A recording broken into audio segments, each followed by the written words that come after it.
నమస్తే, నేను Vamshi. Welcome to News Chips. అమెరికాలో ఉద్యోగం చేయాలి, డాలర్లు సంపాదించాలి అనేది భారతీయుల్లో చాలామందికి ఉన్న కళ. ఆ కళను నెరవేర్చడం కోసం చాలామంది యువత అమెరికాకు వెళ్తూ ఉంటారు. ఇటీవల మనం వార్తల్లో కూడా చూసాం. బస్ స్టాండ్ కన్నా కిక్కిరిసిపోయింది శంషాబాద్ ఎయిర్పోర్ట్ అనే న్యూస్ని మనం గత 3-4 నెలల్లో చాలాసార్లు చూసాం. అటువంటి అమెరికాలో ఇప్పుడు మన వాళ్ళ ఉద్యోగాలు ఊడిపోతున్నాయి. మన వాళ్ళతో మనకే పోటీ పెట్టి ఎవరైతే తక్కువ వేతనానికి పనిచేస్తారో వారిని అక్కడ అమెరికా సంస్థలు ఉపయోగించుకునే విధంగా పావులు కదుపుతున్నట్టు తెలుస్తుంది. దీంతో చాలామంది నిరుద్యోగులుగా మారిపోతున్నారట. దానికి సంబంధించిన విషయాన్ని నేను మీకు చెప్పే ప్రయత్నం చేస్తాను. మాతో మాకే పోటీ, అమెరికాలో ఉద్యోగం కోల్పోయిన భారతీయ టెకీ భావోద్వేగంతో ఒక సందేశాన్ని పంపటం, ఆ సందేశం అనేది ఇప్పుడు వైరల్గా మారటం అనేది మనం చూస్తున్నాం. 4 ఏళ్ల కిందట ప్రపంచంపై విరుచుకుపడిన కోవిడ్-19తో ఆర్థిక వ్యవస్థలన్నీ కుప్పకూలిపోయిన విషయం మనకు తెలిసిందే.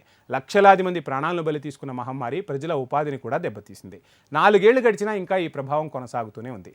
ఆర్థిక మాంద్యంతో ఐటీ సంస్థల్లో లే ఆఫ్లు కొనసాగుతున్న విషయం మనకు తెలిసిందే. అది అమెరికా అయినా, భారత్ అయినా, లండన్ అయినా, ఎక్కడైనా కొనసాగుతున్నాయి. ఆర్థిక భారాన్ని తగ్గించుకునే ప్రయత్నంలో భాగంగా ఉద్యోగులను ఇళ్లకు సాగనంపుతున్నాయి ఐటీ కంపెనీలు. ఈ క్రమంలో లే ఆఫ్ కారణంగా అమెరికాలో భారత సంతతి యువకుడు ఉద్యోగాన్ని కోల్పోయాడు.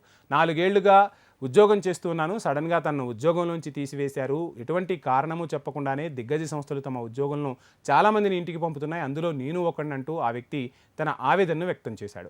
దీంతో ఉద్యోగాలు కోల్పోయిన టెక్కీలు తమ ఆవేదనను సామాజిక మాధ్యమాల్లో పంచుకుంటున్న వీడియోలు ప్రస్తుతం వైరల్ అవుతున్నాయి. తాజాగా లే ఆఫ్ బాధితుడు భారత సంతతికి చెందిన ఓ సాఫ్ట్వేర్ ఇంజనీర్ చేసిన వీడియో ప్రస్తుతం వైరల్ అవుతుంది. తనను ఉద్యోగం నుంచి తొలగించడానికి సంస్థ చెప్పిన కారణాన్ని పంచుకున్న అతడు తనతో పాటు తన టీం మొత్తాన్ని సాగనంపారని పేర్కొన్నాడు. ఆ కారణం ఏంటా అని ఆలోచిస్తే, నీకన్నా తక్కువ వేతనానికి నీ పని చేసేవాళ్ళు దొరకటము, అది మీ భారతీయులే కావటం, అందువల్లే నీ ఉద్యోగాన్ని తొలగించాల్సి వస్తుందని ఆ కంపెనీ మెయిల్ చేసిందట.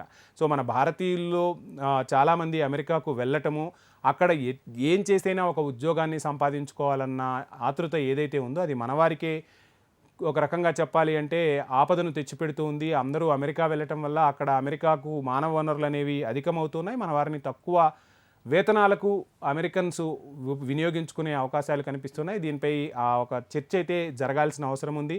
సో ఆ విధంగా అడుగులు పడాలి. భారత్లో చాలా కంపెనీలు కూడా లే ఆఫ్లు ఉన్నాయి. సో ఏ విధంగా చూసినా ఐటీ రంగం అనేది అయితే కుదేలవుతుంది. దీని నుంచి బయటపడాలంటే ఏం చేయాలి అనే దానిపై అయితే దృష్టి సారిస్తేనే ఖచ్చితంగా రానున్న రోజుల్లో ఐటీకి మంచి భవిష్యత్తు ఉంటుంది అనేది అర్థమవుతుంది. ఇది ఇవాల్టి news chips. Please subscribe HM TV.